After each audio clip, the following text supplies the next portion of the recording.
Good morning, this is Grassroots Rising, and I'm your host, Jimmy Skogard. Today I'm here with the mayor. And introduce yourself, Mr. Mayor. So, Mayor of Thermopolis, I'm Adam Estenson. Adam, what is important here in Thermopolis? What's the community facing currently in 2026, just moving into the election season? Are you running for office? Yeah, I am up for re-election here. The main thing that we are facing is infrastructure. Some infrastructure challenges, and these are some pretty big ticket items, I take it.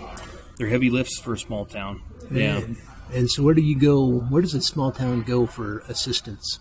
You know, I think a lot of small towns have a mentality of if it breaks and it's an emergency, you're better to go to Cheyenne or to DC and you can get that money.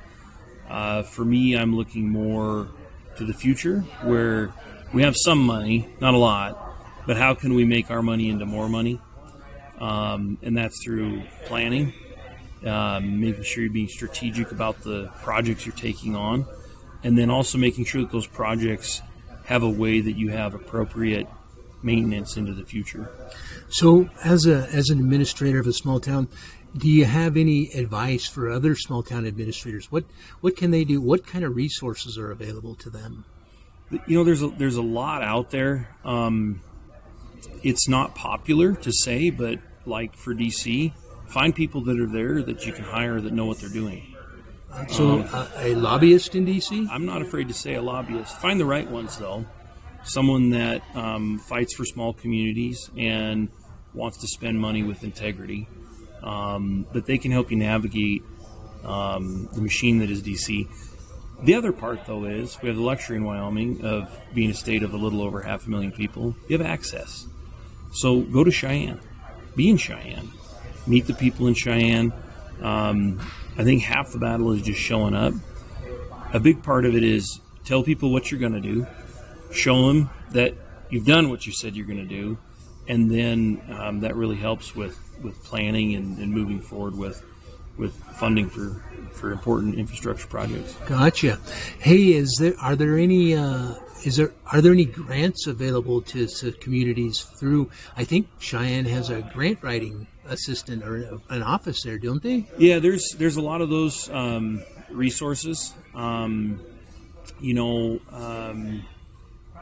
of the benefit when you hire the right firm, if you're looking for that sort of thing, is they can help you with a lot of that too. But there's a lot of resources. There's a lot of people in Wyoming who just enjoy writing grants. For some reason, I'm not that person, but there are those people that enjoy to do that. So do your research, and that's a lot of it comes down to relationships. And I don't mean that in a way of like cronyism or anything like that, but it's get to know the people that are out there. Here in Wyoming, I'm big on the, we're a big town with long roads. And there's a lot of people in your corner that you may not even know that are there to help fight for you and to go after that. Big example of that is like go down to Cheyenne and you need a letter of support from YDOT. Why not go and ask the director himself of YDOT to put his name on a letter of support? Your representatives in DC are going to know a lot of the people throughout YDOT, but a representative from Pennsylvania, it means a lot more when you're asking some money and you've got the director of YDOT signature on something, right? So use Wyoming's population to your advantage because we're all in this together. We are in this together. That's a very good point.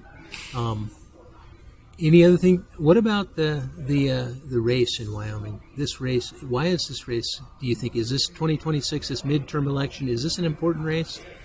I was talking about that earlier today with someone, and I'm going to get a little philosophical with you, but I think every election is the most important election